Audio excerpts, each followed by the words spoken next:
நீங்கள் பார்த்து கொண்டிருப்பது நியூஸ் 20D தமிழ் உண்மை செய்திகள்.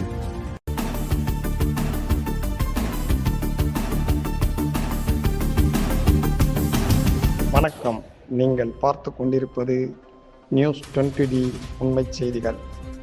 திருச்சி நீதிமன்ற வளாகத்தில் இந்து மக்கள் கட்சி தலைவர் அர்ஜுன் சம்பத் வக்கீல்கள் இடையே வாக்குவாதம். திருச்சி ஸ்ரீரங்கத்தில் கடந்த 2006ஆம் ஆண்டு பெரியார் சிலை சேதப்படுத்தப்பட்டது.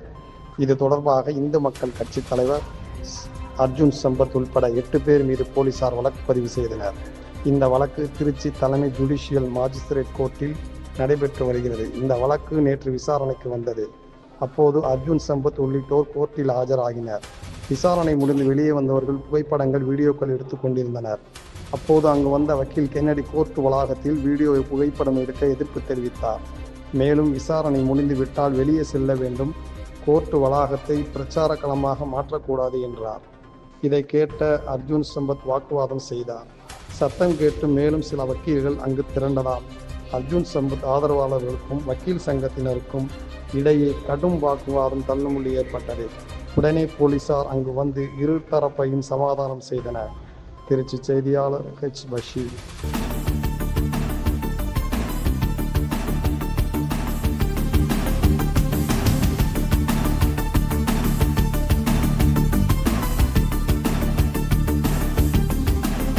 நியூஸ் 20D தமிழ் செய்திகளுக்காக திருச்சி செய்தியாளர் H. பஷீர். உண்மை செய்திகளை உடனுக்குடன் தெரிந்து கொள்ள நியூஸ் 20D தமிழ் செய்திகளை சப்ஸ்கிரைப் செய்யவும்.